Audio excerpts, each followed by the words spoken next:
فرمایا ہے ان لوگوں کے لیے جنہوں نے اپنے ایمان کو بنایا اور اپنے ایمان کے ساتھ ایمانی زندگی گزاری، ان کے لیے اللہ نے وعدہ کیا ہے کہ ہم ان کی بات کو دنیا میں چلائیں گے اور انہیں دنیا کا خلیفہ بنائیں گے اپنا، اور بات ان کی چلے گی دنیا میں، اور ان کی نہیں چلے گی۔ وَلَيُمَكِّنَنَّ لَهُمْ دِينَهُمُ الَّذِي ارْتَضَىٰ لَهُمْ، جو دین ان کے پاس ہے اس دین کو دنیا میں چلائے گا اللہ، وہ زندگی، اور اللہ ان کے خوف کو امن سے بدلے گا۔ یہ وعدہ اللہ کا ہے۔ تبلیغ میں یہی کہا جا رہا ہے کہ جو جس شعبے میں ہے، جہاں ہے، بڑا ہے یا چھوٹا ہے، غریب ہے یا مالدار ہے، کہیں بھی رہتا ہے، اللہ کے نبی والی محنت کو اپنی زندگی میں اختیار کر کے اس محنت کے ذریعے اپنے آپ کو وہ زندگی جو صحابہ کی تھی اس زندگی والا بنائے اور دنیا میں اس کو پھیلانے کی محنت کرے۔ ہر فرد امت، چاہے کوئی بھی ہو، مولوی صاحب ہے، مفتی صاحب ہیں، اور چاہے ملک کا وزیر ہے، چاہے ملک کا صدر ہے، چاہے بادشاہ ہے، چاہے کوئی بھی ہے، وہ اللہ کا بندہ ہے، اللہ نے اس کو پیدا کیا ہے، اور جو اللہ نے اس کو پیدا کیا تو اللہ کا اس سے مطالبہ ہے کہ تم میرا بندہ بن کے جی، چاہے تو ملک کا صدر ہو، چاہے تو وزیر اعظم ہو، اور چاہے تو مولوی صاحب ہو، چاہے کوئی بھی ہو۔ مولوی صاحب کا آزاد تھوڑے ہے کہ مولوی صاحب کو چھوڑ دو، مولوی صاحب سے بھی یہی تقاضا ہے، ہمارے بندے بن کر جیو۔ میں مولوی صاحب کو یہ کہنے کی تم مولوی صاحب نہیں بنایا ہم نے تم کو، ہم کو تمہیں مولوی صاحب سے بنایا کہ تمہارے بندے بن کر جیو اور ہمارے بندوں کا تعلق ہم سے صحیح کرو۔ ایسے ملک کے صدر کو اللہ نے ملک کا صدر کیوں بنایا ہے؟ تاکہ وہ اللہ کی چلائے دنیا میں، اپنے ملک میں، اپنی ذات سے لے کر اپنی ملک، اپنے رعایا میں اللہ کی بات کو چلائے، تاکہ اللہ کے بندے بن کر جیئیں، یہ آپس میں بھائی بن کے جیئیں، دشمن بن کے نہیں۔ اللہ کے نبی نے اپنی امت کو اپنی اخیری زندگی میں، اور میرے دوست حجت الوداع کے موقع پہ جو خطبہ دیے ہیں، آپ نے بیانات کیے ہیں، ان بیانات میں یہی بات کہی ہے، کونو عباد اللہ اخوانا، وہ اللہ کے بندو بھائی بن کے جیو، دشمن بن کے مت جیو، بھائی بنو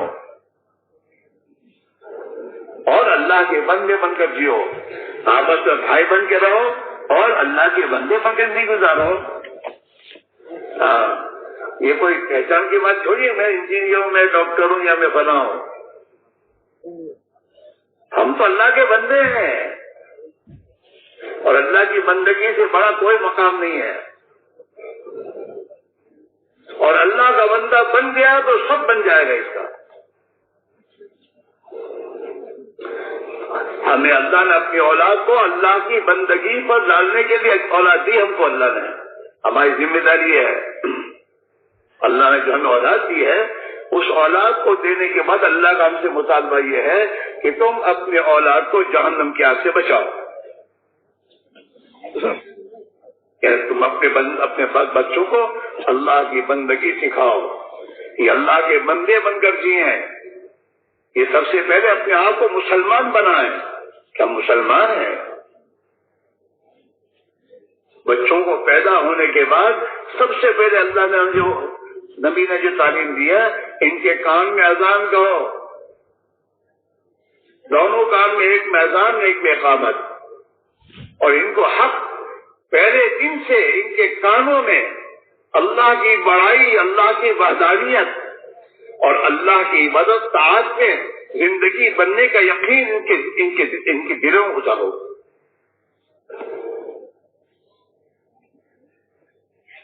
جب اللہ کی بڑائی دل میں آ جاتی ہے تو پھر آدمی کے دل میں غیر کی بڑائی نہیں رہتی۔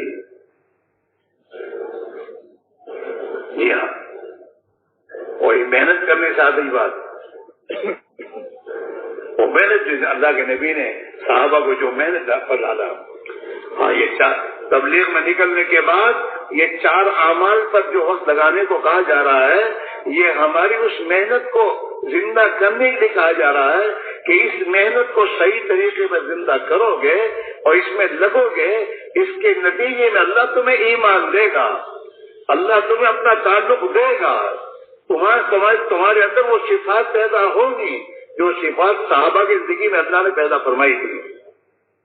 جیسے حضور کے زمانے میں کھیتی کرنے کا جو طریقہ تھا وہ طریقہ آج بھی وہی ہے، اور جیسے اللہ تعالیٰ اس زمانے میں کھیتی کرنے والوں کو اناج وغیرہ دیا کرتا تھا، آج بھی اللہ اسی طریقے میں دے گا۔ اس طریقے کو چھوڑ کر کوئی اور طریقہ اختیار کرے گا تو یہ نہیں ہوگا۔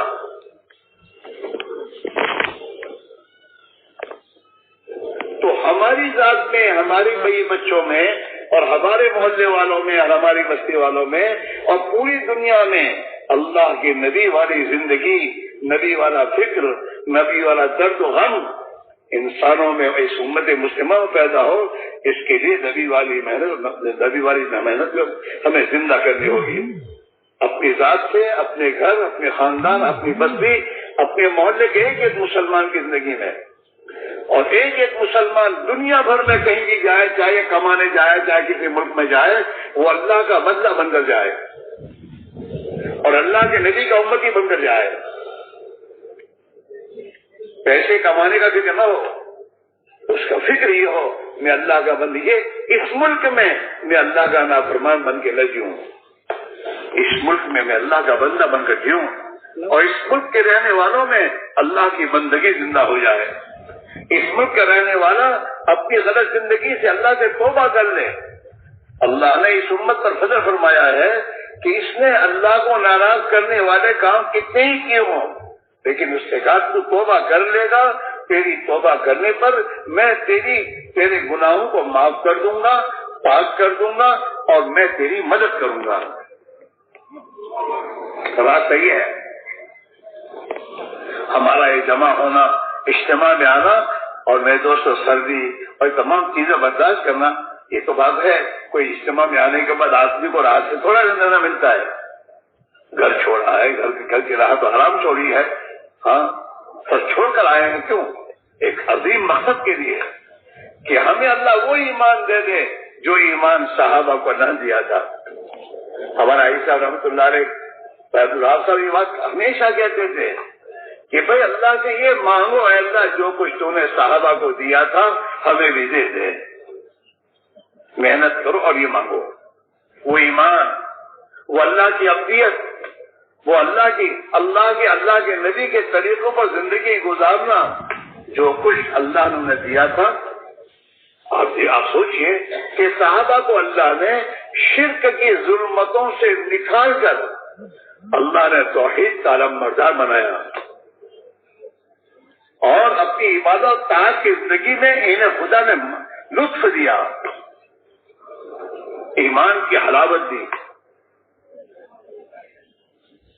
نمازوں میں ان کا جی لگنا شروع ہوا اتنا کہ میدان کاذر دشمن کے سامنے بھی نماز پڑھتے تھے وہ، کہ نماز نہیں چھوٹے گی۔ اللہ نے ان کے لیے نماز کی ترتیب کو بدل دیا، لیکن صحابہ نے نماز پڑھی۔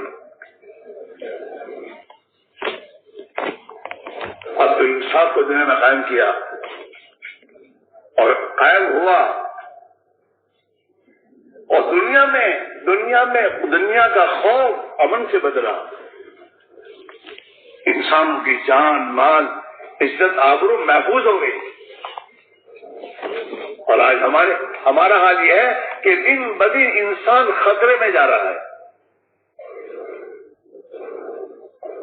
یہ حال ہو رہا ہے، اور یہ اوپر کا فیصلہ ہے، کسی انسان کی یہ نہیں چلتی، اس میں نہ کسی حکومت کے قانون چلتے ہو تو اسی کا چلتا ہے۔ اعمالکم اموالکم، جیسے تمہارے اعمال ہوں گے خدا تم پر ایسے حکم لائے گا، تمہارے اعمال پر تمہارے حکم آئیں گے۔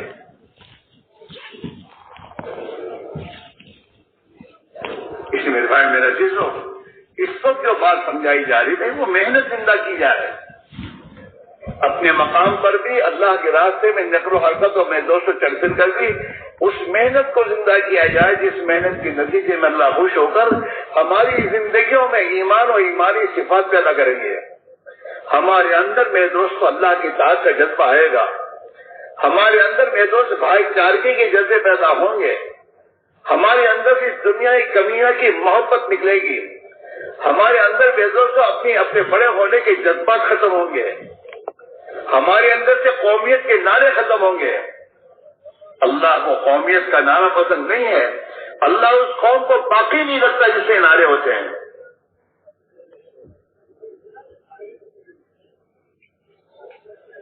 مسلمان کا نعرہ قومیت کا نہیں ہوتا. مسلمان کا نعرہ تو ایک اللہ کے بندے ہونے کا ہوتا ہے کہ ہم تو ایک اللہ کے بندے ہیں اور ہم تو ایک نبی کی امت میں ہیں. فرمایا ان لوگوں کے لیے جنہوں نے اپنے ایمان کو بنایا اور اپنے ایمان اے لوگوں ایک اللہ کو مانو, ایک اللہ کو مانو جیسا کہ وہ اپنی ذات و صفات کے اعتبار سے ہے. اللہ اپنی ذات و صفات کے اعتبار سے یکتا ہے, اس کا کوئی شریک نہیں. ہاں وہ اللہ اس ایک اللہ کو مانو اور اس ایک اللہ کی مانو تو تم دنیا میں بھی کامیاب ہو جاؤ گے. اور ایک تو اصل زندگی مرنے کے بعد آنے والی ہے, جس زندگی میں ارے یہ فوٹو لینا بند کرو, کیا یہ سبق پنکھے بنا رکھا ہے. انہیں روکو, ان کے پاس بیٹھنے والے روکتے بھی نہیں.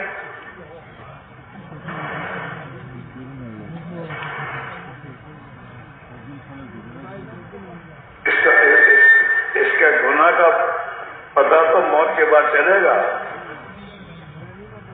ایک شوق ہو گیا فوٹو لینے کا.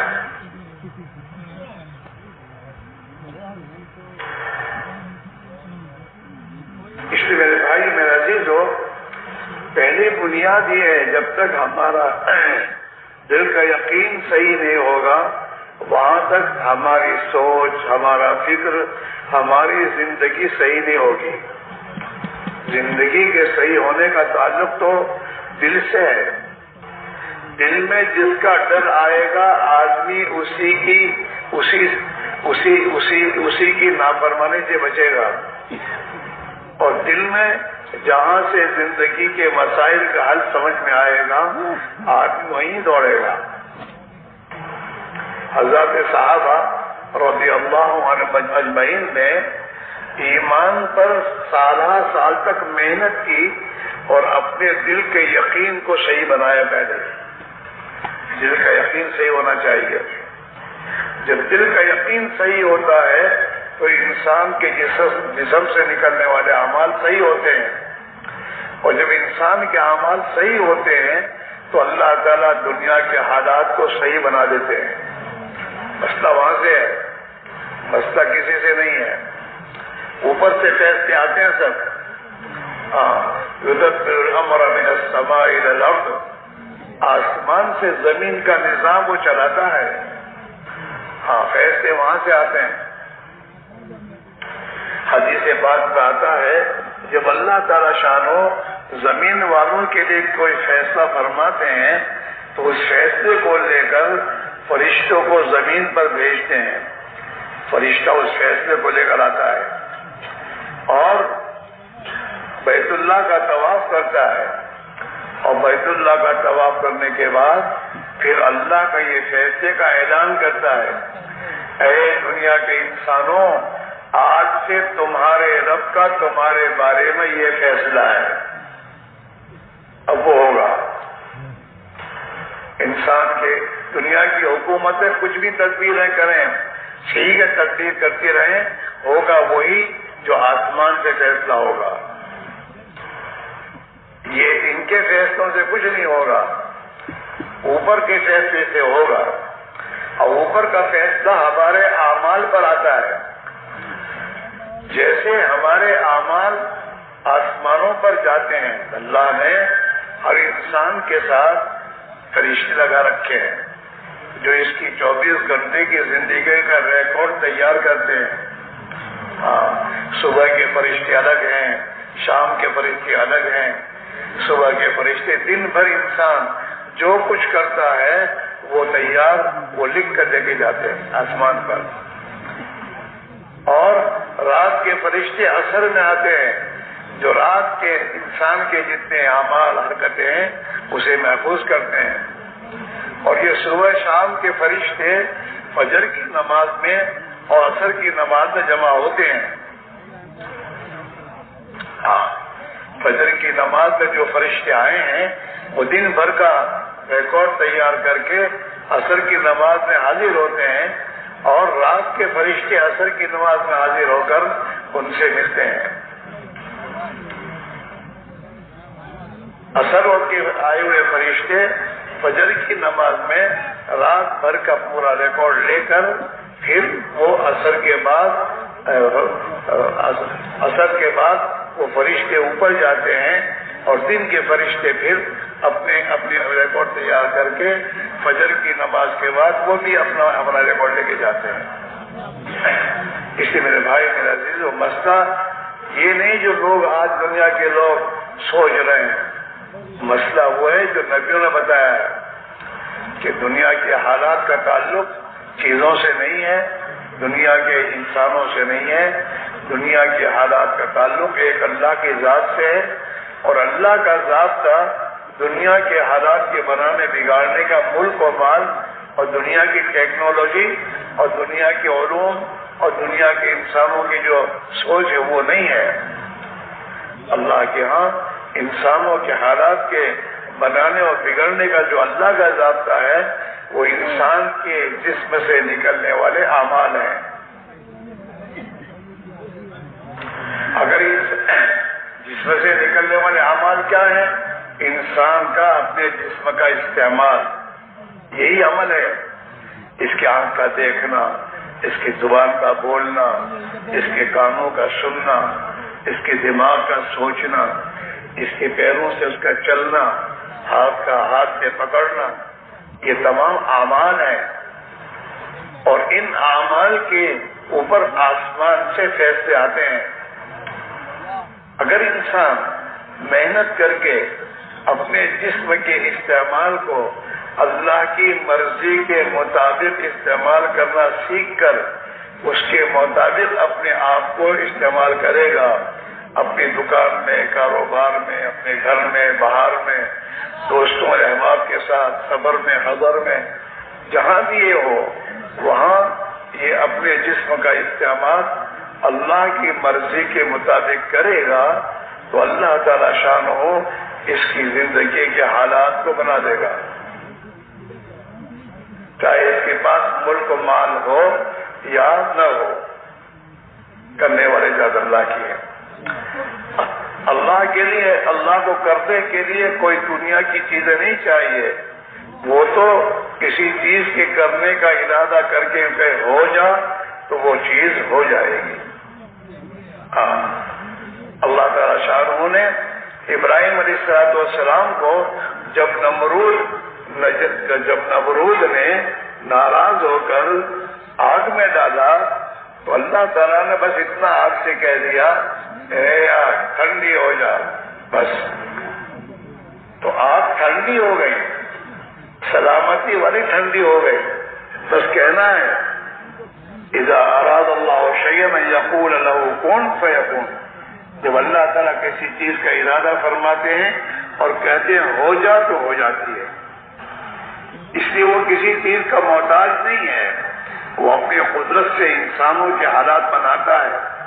ہاں، بگڑے ہوئے حالات کو وہی بناتا ہے اور بنے ہوئے حالات کو وہی بگاڑتا ہے، اعمال پر۔ اس لیے میرے دوستو، حضور پاک علیہ السلام نے صحابہ کو پہلے ایمان سکھایا۔ صحابہ فرماتے ہیں تعلمنا الایمان، ہم نے پہلے ایمان سیکھا۔ ایمان کیا سیکھا؟ کہ اپنے دل سے خدا کے ما سوا کا خوف اور تعصر ہم نے نکالا۔ یہ جو 360 بتوں سے ہونے کا تاثر جو ان کے دلوں میں تھا اس کو پہلے نکالا اور ایک اللہ کی ذات عالی کا تاثر دل میں پیدا کیا کہ کرنے دھرنے والی ذات ایک اللہ کی ہے، وہیں سے نفع اور نقصان کا تعلق ہے، اور انسانوں کی زندگی کے بنانے بگاڑنے والا ایک اللہ ہے، اسی کے ہاتھ میں سب کچھ ہے۔ ہاں، یہ ایمان پہلے بنایا، پھر فرمایا پہلے ہم نے ایمان کو سیکھا، پھر ہم نے قرآن کو سیکھا۔ تعلمنا الایمان ثم تعلمنا القرآن۔ القرآن تو اللہ کا ضابطہ ہے، قرآن شریف جو ہے میرے دوستو یہ تو اللہ کا ضابطہ اور قانون ہے۔ ہاں، اس قانون اور ضابطے کے اعتبار سے اللہ اپنے پورے دنیا کے نظام کو چلاتا ہے۔ ہاں، قرآن پاک میں اللہ نے اپنا ضابطہ بتایا۔ ہاں، سب کے لیے یہ من عمل صالحا من ذکر او انثى وهو مؤمن فلنحيينه حیاتا طیبہ، کہ جو بھی ایمان والا اپنے ایمان کو بچاتے ہوئے اور بناتے ہوئے اپنی زندگی کو اللہ کے حکموں کے مطابق گزارے گا، نیک عمل کرے گا۔ نیک عمل کے معنی اللہ کے حکم کے مطابق زندگی گزارنا، کمائی اللہ کے حکم کے مطابق ہو، اپنی مرضی کے مطابق کمائی نہ ہو۔ ہاں، خرچ اپنی مرضی کے مطابق نہیں، اللہ کی مرضی کے مطابق۔ کھانا پینا سونا زندگی کا ہر کام اس میں اللہ کی مرضی پر یعنی اللہ کے حکم کے مطابق کرنا۔ جب آدمی اپنے اعمال کو درست کر دیتا ہے اور اللہ کے احکام پر اپنے آپ کو ڈال دیتا ہے اور اطاعت خداوندی پر زندگی گزارتا ہے تو پھر آسمان سے اللہ کا اس کی زندگی کے بنانے کا فیصلہ آ جاتا ہے، اس کے حالات بنتے ہیں۔ صحابہ نے ایمان سیکھا، 11 سال تک مکی زندگی میں ہاں کوئی حکم نہیں تھا۔ مکی زندگی میں آسمان سے قرآن اترتا تھا، ایمانیات کی لائن کا، مغیبات کا، جنت اور جہنم کے تذکروں کا، اللہ کی قدرت کے تذکروں کا۔ وہ قرآن کے اللہ اپنی کتنی بڑی قدرت والا ہے، اور اللہ نے اپنی قدرت سے دنیا میں کیا کیا اپنی قدرت سے کیا ہے۔ ہاں، یہ پورے حالات اور یہ پورے اللہ کی قدرت کے واقعات اور جنت اور جہنم جو حقیقی جگہ ہے انسانوں کی موت کے بعد، اس کے تذکرے اور اگلی امتوں کے تذکرے کہ اس امت سے پہلے جو اگلے نبیوں کی امتیں آئیں انہوں نے جب اللہ کی اطاعت کی تو ان کے ساتھ اللہ نے کیا معاملہ کیا، ان کی زندگی کیسے بنائی۔ یہ قرآن پاک مکہ میں اترتا رہا اور صحابہ اس قرآن پاک کو اپنی تعلیم کے حلقوں میں بیٹھ کر سنتے رہے اور اس کے مذاکرے کرتے ہوئے اپنے اوقات کو گزارتے رہے، یہاں تک کہ یہ اندر دل میں اتر گیا۔ اصل تو دل میں اترنا ہے، جب تک دل میں کوئی چیز نہیں اترتی آدمی کا قدم نہیں اٹھتا۔ ایک آدمی یہاں سے کراچی جانے کے لیے راستہ کسی سے پوچھتا ہے، اسے پتہ نہیں ہوتا، پوچھتا ہے کہ بھائی کراچی جانے کے لیے کیا راستہ، یہ 2-4 راستے ہیں، کون سا راستہ کراچی جائے گا؟ اگر وہ فوراً جواب دے گا کہ بھائی کراچی کے جانے کا راستہ یہ سیدھا راستہ ہے، یہاں سے پہنچ جاؤ گے۔ اب اس نے جواب دیا، اس نے سنا اور یہ بات اس کے دل میں اتری کہ یہ بات صحیح ہے تو یہ اس راستے پر چلا جائے گا، اور اگر اس کے کہنے کے بعد اسے ذرا بھی شک رہا دل میں کہ پتہ نہیں، اس کو پتہ بھی نہیں کیسے کہہ رہا ہے. تو یہ اس کا قدم چلے گا نہیں، پھر دوسرے کو پوچھے گا، یہاں تک کہ اسے اطمینان ہو جائے گا کہ یہ جو بتا رہا ہے وہ صحیح ہے، تو اب یہ چلتا ہے. دنیا کے کاموں میں بھی جس کاروبار میں کچھ دفعہ ملنے کا یقین اندر نہیں ہوتا، دل میں جب تک یقین نہیں ہوتا تھا آدمی اس کی طرف اپنا قدم نہیں بڑھاتا، چاہے لوگ کچھ بھی کہیں. اندر اصل یقین ہے. یقین کی بنیاد پر آدمی قدم اٹھاتا ہے. ایسے اس لیے میرے بھائیوں، سب سے پہلے یقین دل میں یہ آئے کہ اللہ کی ماننے میں میری کامیابی ہے اور اللہ کی بات کو نہ ماننے میں میری ناکامی ہے.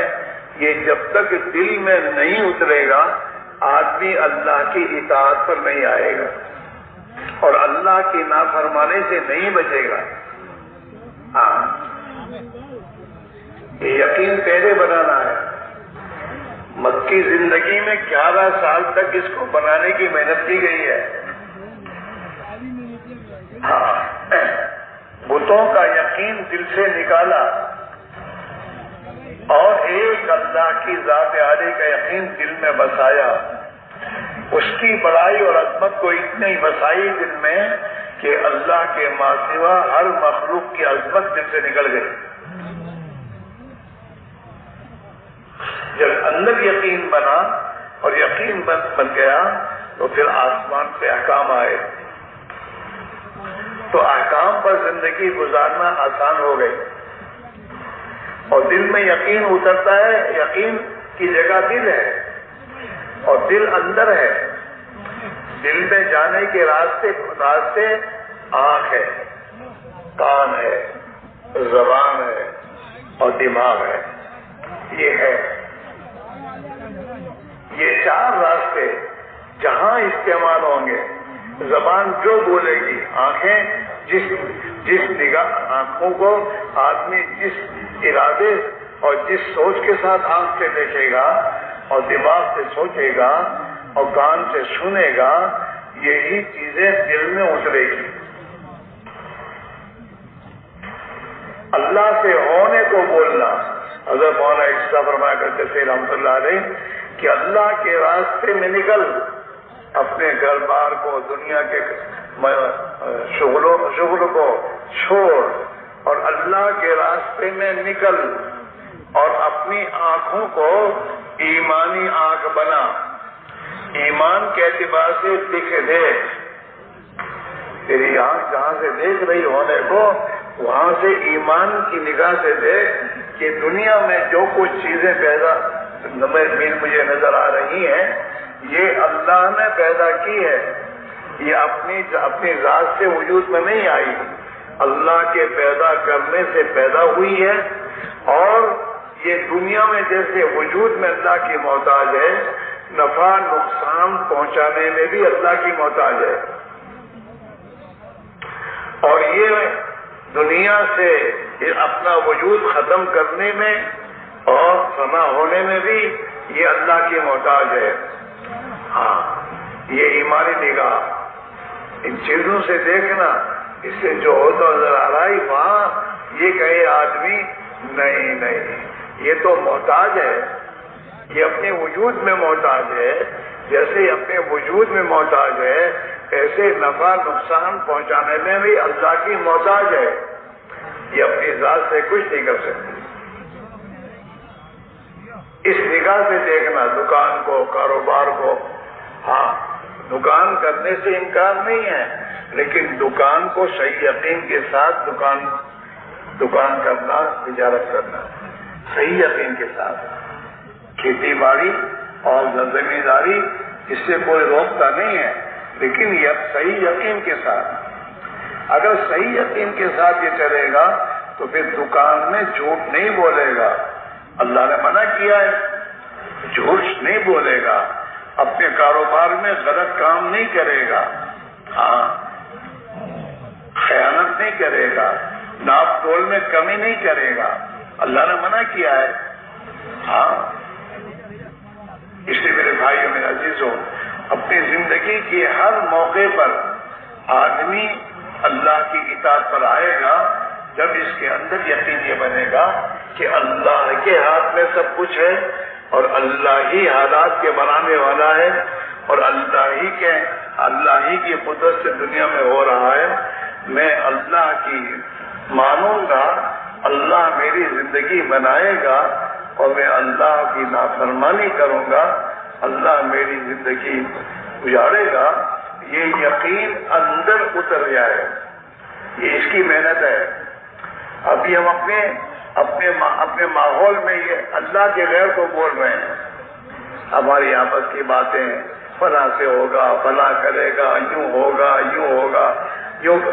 یہ نہیں، اللہ کریں گے. اللہ کی قدرت سے ہوتا ہے. اللہ اپنی ذات اور صفات کے اعتبار سے سب سے بڑا ہے اور سب اس کے تابع ہے. یہ آدمی اللہ کے راستے نکل کر ایمان کو بولنے کی مشق کرے. ہاں، تعلیم کے حلقوں میں بیٹھ کر اسی کو سنیں اور تنہائی میں بیٹھ کر اسی کو سوچیں، اللہ کی قدرت کو، کہ اللہ کتنی بڑی قدرت والا ہے. اس نے کروڑوں کروڑ انسانوں کو اپنی قدرت سے بنایا، پیدا کیا ہے اور کسی ایک کی شکل دوسرے سے ملتی نہیں ہے. بڑی قدرت والا ہے. اللہ نے اتنے بڑے آسمان کو اپنی قدرت سے تھام رکھا ہے اور وہ اتنا بڑا آسمان بغیر ستون کے اوپر اٹھا ہوا ہے.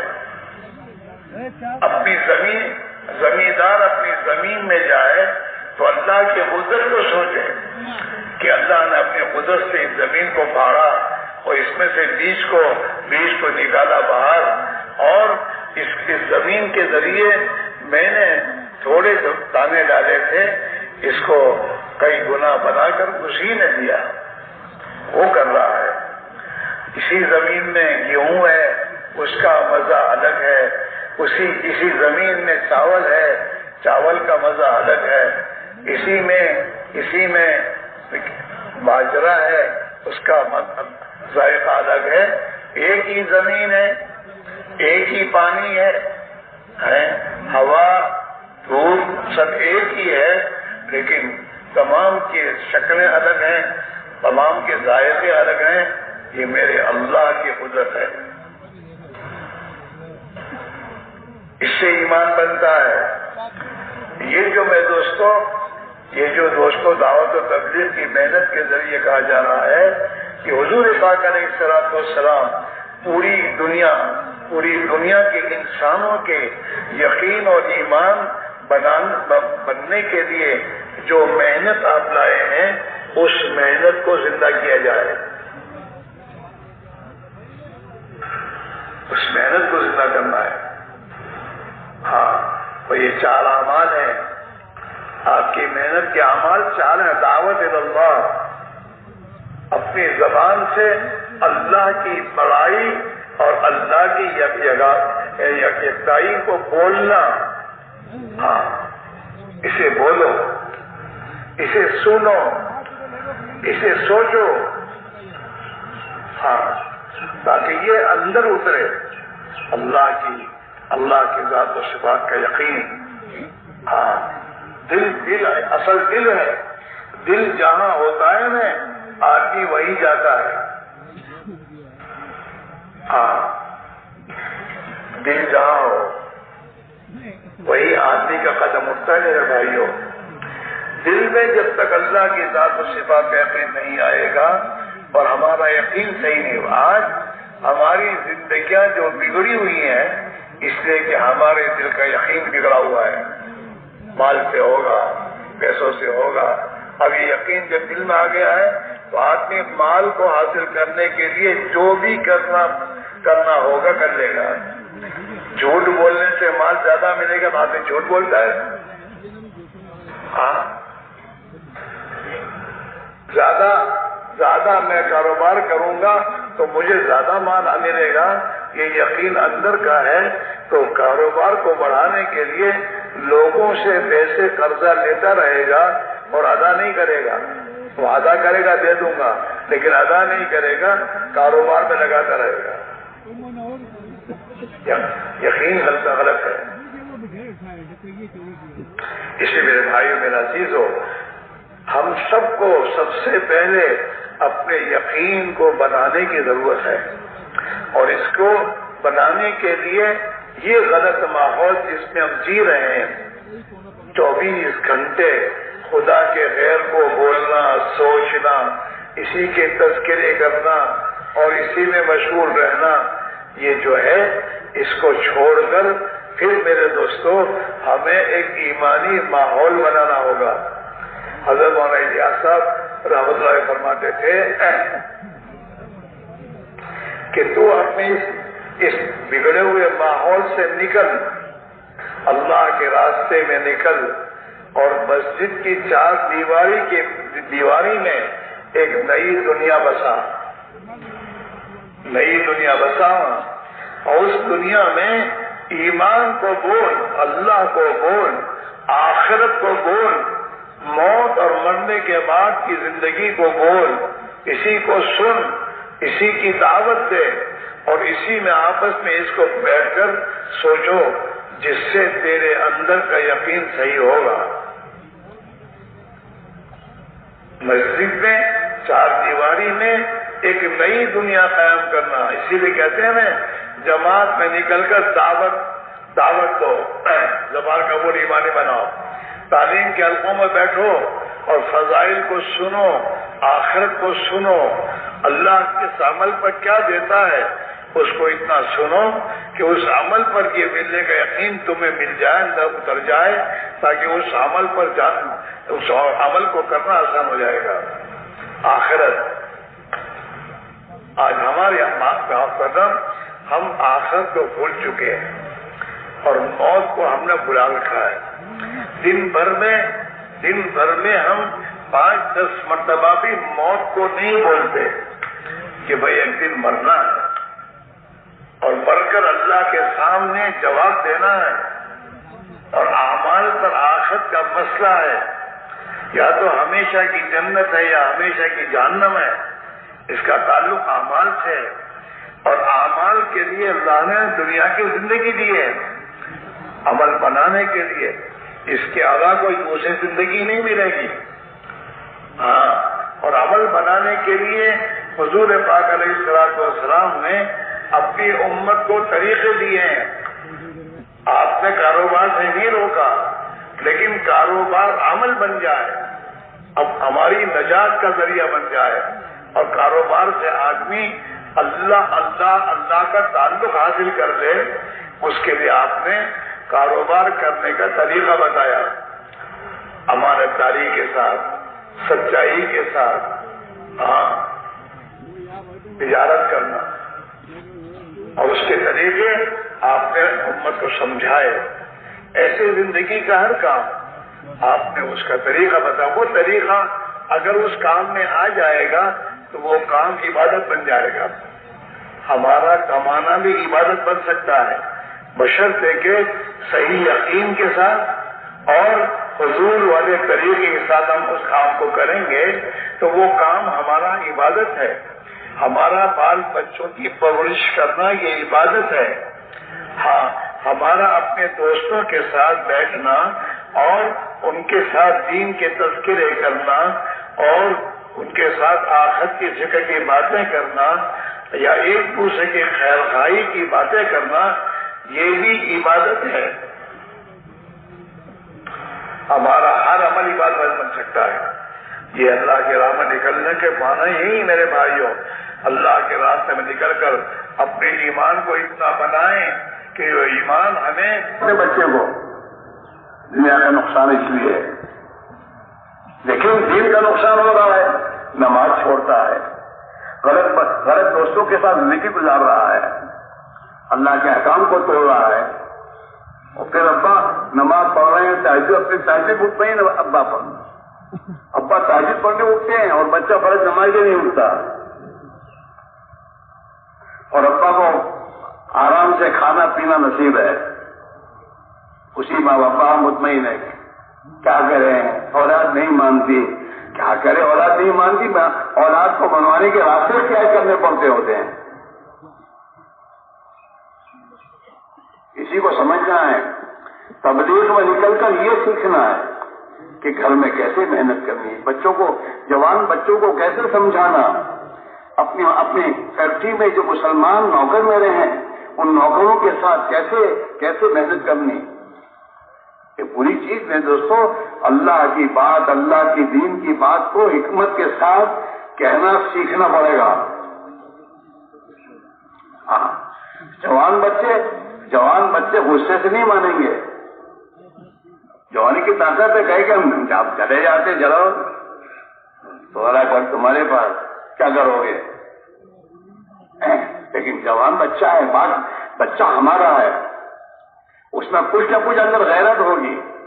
اس بچے کو پیار محبت سے اور عاجزی اور منت سماجت سے اگر ابا سمجھائے گا تو یہ بچہ ایک دن سوچ میں مجبور ہوگا کہ میرا باپ میری اتنی خوشامد کر رہا ہے. اس کی ماں سے کہے گی باپ تیرا باپ ہے، تیرے سامنے ہاتھ جوڑ رہا ہے اور تیرے سامنے رو رہا ہے، وہ پھر بھی نہیں مانتا. تو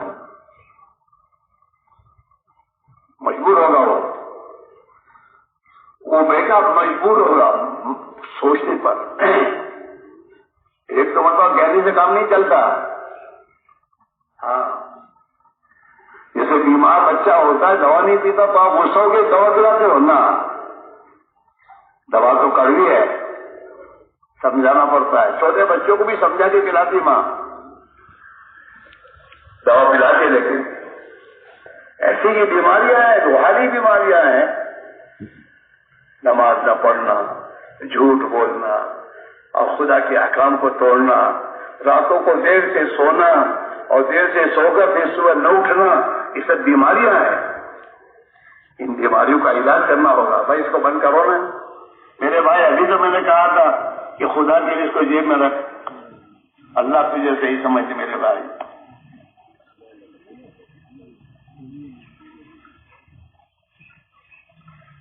اب جتنی دیر اس میں لگی پھر تو سن ہی نہیں ہو تو گئی.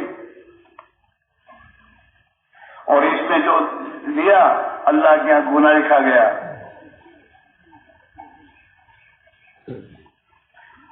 تو میرے بھائی میرے عزیزو، ایک چیز ہے، ابھی جو ہم آئے، اللہ نے ہمیں اجتماع میں لایا ہے. اجتماع میں میرے دوستوں بیٹھے سنے اور چلے گئے اس کے لیے نہیں ہے.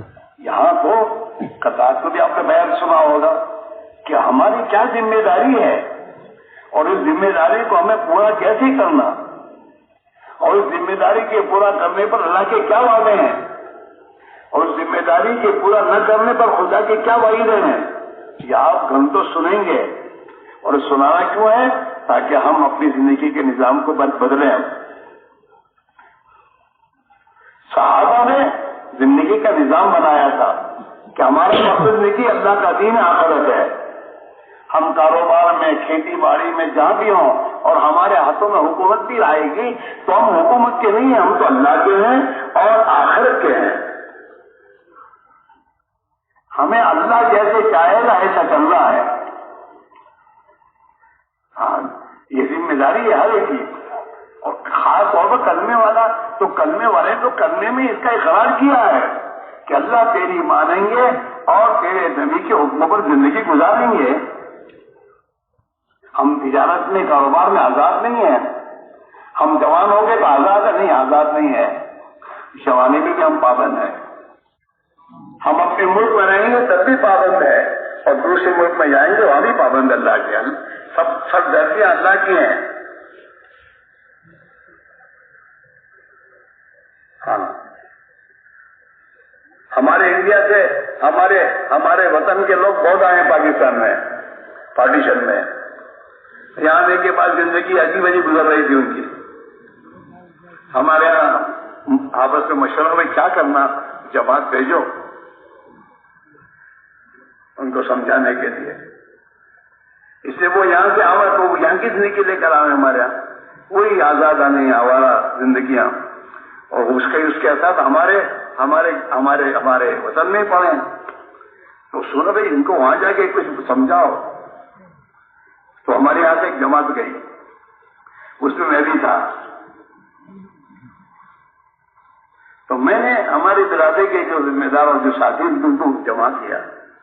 جمع کرنے کہا کہ دیکھو بھائی، جو اللہ انڈیا کا ہے وہی اللہ پاکستان کا ہے. یہ دماغوں سے نکال دو کہ ہم آ گئے تو بس ہم آزاد ہیں. نہیں، وہی اللہ یہاں کا ہے. اگر یہاں بھی تم اللہ کو ناراض کرو گے اور اللہ کی نافرمانی کا راستے اختیار کرو گے تو یہاں بھی اللہ تمہارے حالات بگاڑے گا. یہ نہیں آ گئے تو بس کون ہمارا بال بھی کر سکتا ہے. وہی اللہ جو کیا ہے وہ سمجھایا ہم نے ان کو کہ بھائی زندگی کرو، ٹھیک کرو، اللہ کو راضی کرنے کی فکر کرو. اللہ راضی ہوگا، زندگی تمہاری بنا دے گا، تمہارے حالات درست کر دے گا. ہاں، ہم بھی یہاں پر آئے اسی لیے. ہمارے حالات درست کرنے کا ایک ہی راستہ ہے، گناہوں کی زندگی سے توبہ کرنا اور آئندہ کی زندگی کو صحیح کرنا. ہاں، پھر تمہاری اولاد تمہارا کہنا مانے گی. ہاں، پھر محلوں میں صحیح زندگیاں آئیں گی، اور جب صحیح زندگی آئے گی تو آسمان سے خدا کے ہمارے لیے فیصلے آئیں گے، عزت کے، حفاظت کے. حفاظت کرنے والی ذات ایک اللہ کی ہے، کسی کے ہاتھ میں نہیں ہے. جناب رسول اللہ صلی اللہ علیہ وسلم نے ایک صحابی سے کہا تھا، یا غلام احفظ اللہ یحفظک. او بچے، اللہ کے دین کی تو حفاظت کر تو اللہ تیری حفاظت کرے گا.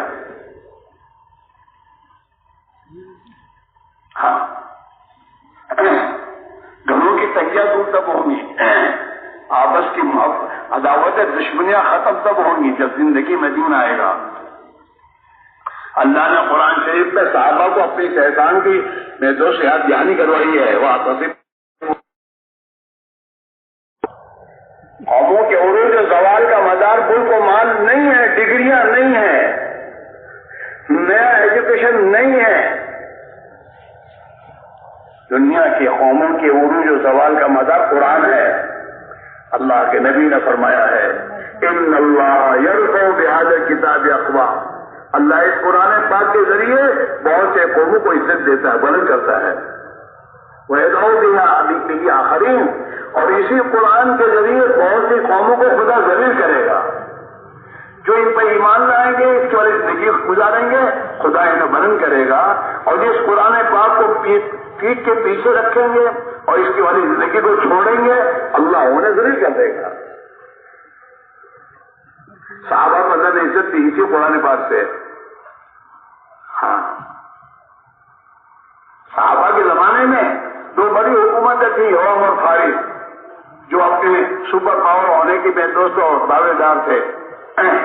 لیکن صحابہ قرآن پاک پر زندگی لے کر گئے، قرآن پاک کو ایک دعوت لے کر گئے اور اس پر دنیا کے قوموں کو بنایا کہ اسلم تسلم، اسلام قبول کر لو اور سلامتی میں آ جاؤ گے. صحابہ نے ان کو یہ کہا جو سپر پاور تھے ان کو، اسلم تسلم، اللہ کے دین کو قبول کر لے، مسلمان ہو جا، تجھے خدا اپنی پکڑ سے سلامتی میں لے لے گا.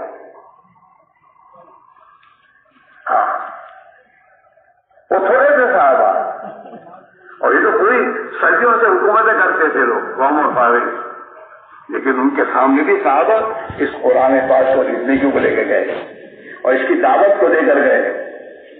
ہاں، اللہ نے صحابہ کو اس قرآن پاک کے ذریعے عزت فرمائی. دنیا میں ان کی چلی، ان پر کسی کی نہیں چلی. ہاں، گھروں میں ان کے سکون آیا، زندگیوں میں محبتیں آئیں، برکتوں کے دروازے اللہ نے کھولے. مدینہ منورہ میں دنیا کے لوگ دین سیکھنے آتے تھے، صحابہ سکھاتے تھے، کھلاتے تھے، پلاتے تھے اور چاہتے ہو تو ہدیہ دیتے تھے. اللہ نے اتنے برکت کے دروازے کھول دیے اور دنیا میں اللہ نے ان کی بات کو چلایا. آج بھی یہی میرے بھائی ہو. ہاں، صرف سننے پر بات نہیں نہ رکھو، صحابہ کی طرح زندگی کا نظام بنانا پڑے گا کہ جان اور مان اللہ کے دین کے لیے ہے، اس پہ لگانا ہے، صرف مال نہیں۔ بہت سے ہمارے بھائی ایسے ہیں جن کو اللہ نے مال دیا ہے، وہ اللہ کے دین پر خرچ کرتے ہوں گے، غریبوں پر، مدرسوں پر، اور سمجھ اللہ کا شکر ہے جتنا ہوتا ہے کرتے ہیں۔ یہ تو مال کی ترتیب ہے، تیری جان کی ترتیب کیا ہے؟ جان اللہ کے دین میں کتنی لگی؟ مولوی صاحب میرے مدرسے میں 50 مولوی صاحب ہر سال فارغ ہوتے ہیں۔ ٹھیک ہے، تیرے مدرسے فارغ ہو رہے ہیں، تو نے دین کتنا سیکھا؟ تیرا تو قرآن پاک بھی صحیح نہیں، تیری نماز صحیح نہیں، تو اپنی تجارت میں اللہ کے احکام کو نہیں سیکھتا، تو اللہ کے ہاں تیری ذمہ داری پوری نہیں ہوئی۔ میرے بچے مولوی ہوئے تو وہ اپنے لیے بنے ہیں، میرا کیا؟ میں نے کیا دین سیکھا؟ رات کو آپ نے بیان سنا نا کہ بھائی ہر موقع کا دین سیکھنا اور اس کے مطابق زندگی گزارنا، یہ علم کا نمبر ہے ہمارا۔ یہ نہیں پہلے ضلع میں گئے تھے، نیا الحمد سے یاد نہیں تھی تو جو ٹوٹی پھوٹی الحمد سے یاد کی وہ چل رہی ہے۔ دین میں ٹوٹا پھوٹا چلتا ہے اور دنیا میں ٹوٹا پھوٹا چلتا نہیں۔ وہ ہے ٹوٹے پھوٹے چپل پہنے، کہے گا چپل نہیں چلتی ٹوٹے پھوٹے، نماز ٹوٹی پھوٹی چلتی ہے۔ زبان پہ بولتا مسلمان کتنا میرے تو جری ہے یہ، حالانکہ اللہ کے نبی نے اپنی ہر امتی سے اس بات کا مطالبہ کیا ہے، صلو کما رأیتمونی اصلی، نماز ایسی پڑھو جیسے میں پڑھتا ہوں۔ نبی نے نبی والی نماز کا مطالبہ کیا ہے ہر ایک سے، حاجی صاحبوں، مفتی صاحبوں، مولوی صاحبوں، چاہے میں تو صدر صاحب ہوں، سب سے مطالبہ یہ کیا کہ یہ ایسی نماز سیکھ اور پڑھ۔ اور اللہ نے ہر مسلمان سے اس ایمان کا مطالبہ کیا ہے جو ایمان صحابہ کا تھا، ایمان بالغیب، غیب پر ایمان لانا۔ اللہ نے کہا ہے اللہ کی خبر یہی ہوگا، چاہے میری آنکھیں کچھ بھی دیکھ رہی ہوں، دنیا کے نادان بھی ہو کچھ بھی بول رہے ہوں، ہوگا وہ جو اللہ کہہ رہا ہے۔ اللہ کی خبر سچی ہے۔ ہاں میری آنکھ اگر غلط دیکھ رہی جھوٹ ہے۔ صحابہ اپنی آنکھ کے دیکھنے میں بھروسہ نہیں کرتے تھے۔ ان کی عورتیں بھی اللہ کی خبر پر ان کا ہی تھا۔ اللہ کی جو خبر وہ سچی ہے، نظر جھوٹی ہے۔ نظر اور خبر دونوں کا مقابلہ ہمیشہ ہوتا ہے۔ نظر کیا جو اس کا بیٹا امریکہ سے بنگلہ بن گیا، میرا بچہ جانا چاہیے، لیکن بنگلے کے بل تک پریشانی کتنی آئی وہ نہیں دیکھتا ہے۔ بنگلہ تو بن گیا، میرا اس کا بچہ کویت گیا اور کویت سے کما کے لایا، یہ ہوا۔ دنیا کی ظاہری شکل کو دیکھ کر آدمی دھوکے مرتا ہے، اور اللہ کہتے ہیں دنیا کی زندگی سے دھوکے مت پڑو۔ ہاں یہ دنیا کی زندگی میں جو کچھ تمہارے پاس ہے یہ تو نفع اٹھانے کے لیے ہے، تھوڑی دیر کے لیے، پھر آدمی مرنے کے بعد دنیا کو یہیں چھوڑے گا اور اپنے ساتھ اپنا عمل لے کے جائے گا، اور اس کے عمل پر اس کا مسئلہ ہوگا۔ ہاں اس لیے میرے بھائی میرے عزیزو، مشکل بات کچھ نہیں ہے، مشکل مسئلہ نہیں، مسئلہ آسان ہے کہ اپنی زندگی کو غلط زندگی سے توبہ کر کے اپنی زندگی کو دین پر لانے کی محنت میں ہاتھیں لگا دے۔ محنت کا یہ مکلف ہے، ہدایت تو اللہ دے گا اس کو، لیکن محنت کا مکلف